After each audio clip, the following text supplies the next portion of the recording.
Halo, assalamualaikum anak ustazah. Sabahul khair. Kaifa halukum? Semoga anak ustazah dalam keadaan sehat walafiat ya nak. Tetap semangat belajarnya. Oke, sebelum kita memulai pembelajaran hari ini, anak ustazah jangan lupa baca doa terlebih dahulu ya nak.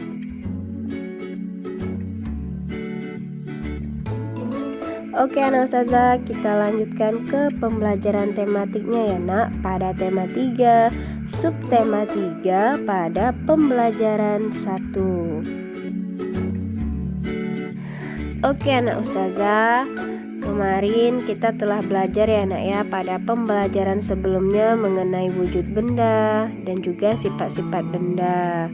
Nah, wujud benda ini ada benda padat, cair, dan gas. Anak ustazah juga telah mengetahui sifat-sifatnya. Sekarang apa yang terjadi jika benda tersebut dipanaskan, didinginkan, atau diletakkan di udara terbuka? Apakah benda-benda tersebut mengalami perubahan? Nah, untuk itu mari kita bahas mengenai perubahan wujud benda ya nak ya. Perubahan wujud benda ini terbagi menjadi 6 ya nak ya. Pertama yaitu mencair, membeku, menguap, mengembun, mengkristal, dan juga menyublim. Mencair itu yaitu wujud benda padat menjadi zat cair. Lalu kalau membeku kebalikannya, dari cair menjadi padat. Menguap yaitu dari zat cair menjadi gas, sedangkan mengembun itu dari wujud gas menjadi cair. Mengkristal itu dari wujud gas menjadi padat, dan menyublim kebalikannya, dari zat padat menjadi gas. Nah anak ustazah, untuk lebih jelasnya anak ustazah bisa membuat bagan seperti ini ya nak ya, sebagai pengingat anak ustazah. Kita bacanya bagannya seperti ini. Kalau padat ke cair itu akan menjadi cair. Kalau cair ke padat itu akan membeku. Sedangkan padat ke gas itu disebut menyublim. Sedangkan gas ke padat yaitu mengkristal. Lalu kalau dari cair ke gas itu disebut menguap. Kalau gas ke cair itu disebut mengembun. Jadi patokannya bisa lihat dari gambar bagan ini ya nak ya. Diingat-ingat anak ustazah, boleh dicatat di buku catatan atau digambar saja di buku tematiknya ya nak ya. Selanjutnya, hari ini sangat terik. Lani membeli es krim bersama teman-temannya. Beberapa saat es krim berubah menjadi cair. Mengapa hal itu terjadi? Bagaimana jika kamu meletakkan es batu di luar? Tentu saja lama-kelamaan es tersebut akan berubah menjadi cair, bukan? Begitu juga ketika kamu memegang coklat. Lama-kelamaan coklat tersebut akan meleleh. Mengapa? Karena coklat meleleh itu terkena panas tanganmu. Perubahan wujud dari padat menjadi cair disebut mencair atau meleleh atau melebur ya nak ya. Tapi biasanya kita sebut dengan mencair. Nah, selanjutnya berdasarkan wacana di atas, jawablah pertanyaan berikut ini. Jadi di sini ada 5 soal ya nak ya. Mencari jawabannya dari wacana yang telah kita baca bersama tadi. Silakan dikerjakan anak ustazah. Selanjutnya, benda padat jika terkena panas maka akan mencair. Peristiwa mencair tidak hanya terjadi pada es, namun proses mencair juga terjadi pada benda-benda padat lainnya. Apakah semua benda padat mencair pada waktu bersamaan? Untuk memahami ini, lakukanlah percobaan berikut ini. Nah, di sini ada percobaan ya nak ya, dengan bahan dan alatnya yaitu 4 buah gelas plastik yang bekas air minum aqua itu ya nak ya, yang wadah aqua plastik, kemudian es batu, mentega, coklat, dan kapur.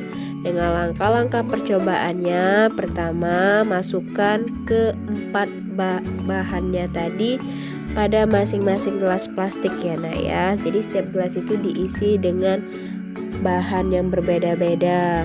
Kemudian letakkan gelas tersebut di ruangan terbuka yang pastinya terkena sinar matahari. Diamkan selama 15 menit. Jadi ini Ustazah minta anak Ustazah untuk dipraktekkan langsung ya nak ya. Jadi disiapkan 4 bahan ini, kemudian diletakkan di bawah sinar matahari dan anak Ustazah tunggui selama 15 menit. Kira-kira benda mana yang paling cepat mencair? Apakah semua benda ini mencair semua atau tidak? Nah, sekarang kita bisa menjawabnya jikalau kita telah praktek ya nak ya. Jadi silakan anak Ustazah praktekkan di rumah, kemudian divideokan ya nak ya.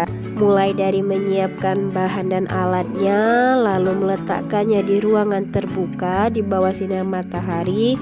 Lalu bagaimana hasil kesimpulan setelah melakukan percobaan itu? Jadi silakan divideokan ya, lalu dikirimkan ke Ustazah. Selanjutnya, informasi penting. Es mencair jika suhunya mencapai 0 derajat Celcius. Sedangkan besi dapat dicairkan jika dipanaskan sampai suhu 600 derajat Celcius. Setiap benda mulai mencair pada suhu yang berbeda-beda.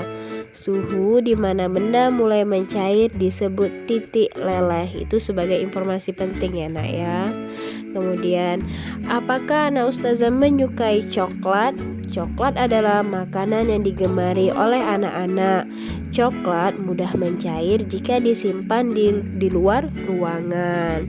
Yang pasti anak Ustazah suka coklat boleh, tapi setelah makan coklat jangan lupa sikat gigi. Karena kalau tidak sikat gigi, nanti giginya bisa berlubang ya nak ya. Oke, sekarang perhatikan kemasan coklat di bawah ini. Manakah coklat yang paling berat? Yang pertama ada 120 gram, kemudian 60 gram, yang di bawahnya itu ada 70 gram.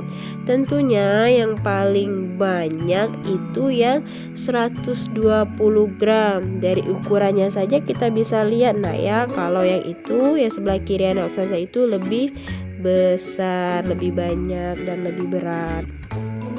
Hari ini Lani berulang tahun. Lani akan merayakan bersama teman-temannya. Ibu ingin membuatkan kue coklat untuk Lani dan berikut adalah bahan untuk membuat kue coklat. Pertama ada 8 butir kuning telur, lalu 200 gram gula tepung, setengah sendok teh garam, 5 butir telur yang diambil putihnya saja.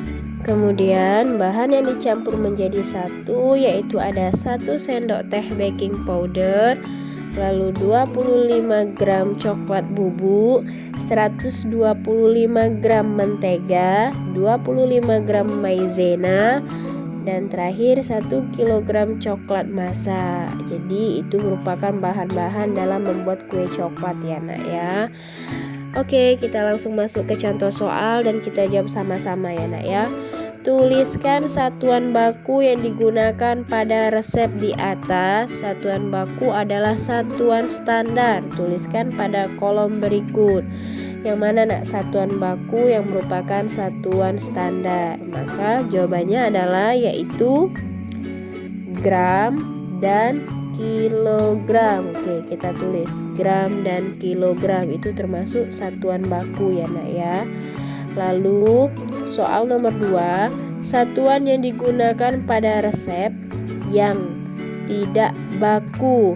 Dapatkah kamu menemukannya? Tuliskan pada kolom berikut ini. Jadi kalau yang satuan bakunya yaitu gram dan kilogram, maka selain itu ada butir dan sendok teh. Jadi silakan langsung ditulis ya nak ya. Jawaban nomor 2 itu yaitu butir dan SDT atau sendok teh. Oke anak Ustazah, paham tum sampai sini?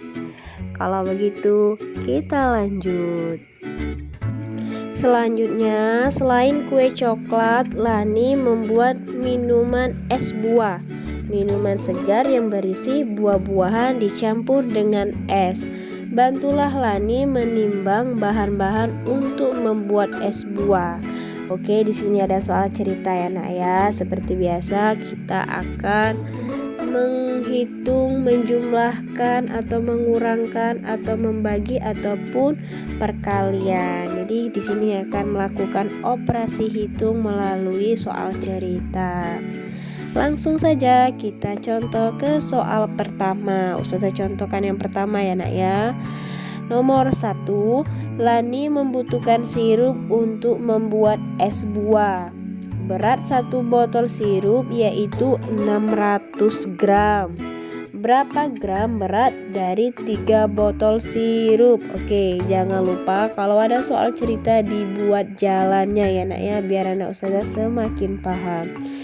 Diketahui, kita buat dulu diketahui berat 1 botol yaitu sama dengan 600 gram. Oke. Lalu yang ditanya berapa gram berat dari 3 botol sirup? Jawabnya berarti dengan cara dikalikan ya nak ya. Berarti 3 dikali 600, maka hasilnya adalah 1800 gram.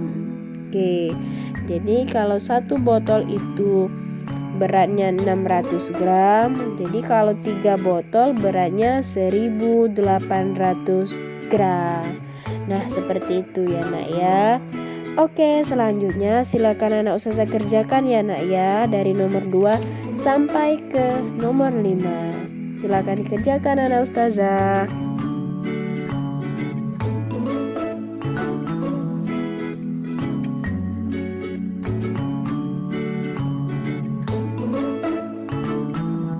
Selanjutnya, di negara-negara yang mengalami 4 musim, saat musim dingin tiba akan turun salju.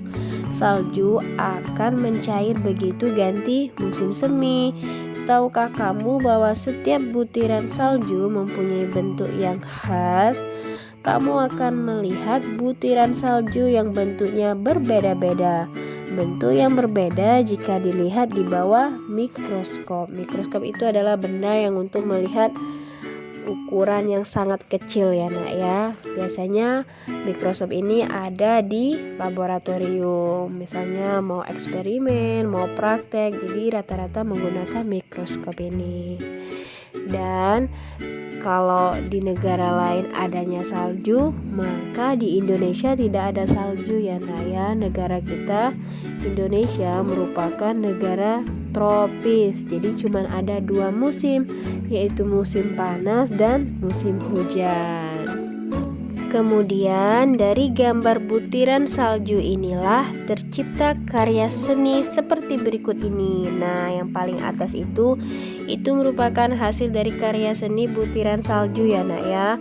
Anak ustazah juga dapat membuat karya seni seperti ini dengan menggabungkan garis, bentuk, dan warna. Dengan demikian hasilnya menjadi harmoni yang indah, lukisan ataupun gambar yang indah.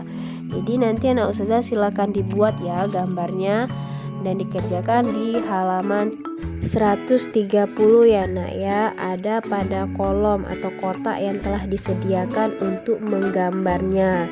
Kemudian di atasnya anak ustazah diminta untuk menyebutkan apa yang dimaksud dengan garis, bentuk, dan warna yang telah anak ustazah amati. Jawabannya ini ada pada halaman 129 ya nak ya. Anak ustazah tinggal menyalin dan menjelaskan kembali garis itu apa, bentuk itu artinya apa, dan warna itu ada apa saja.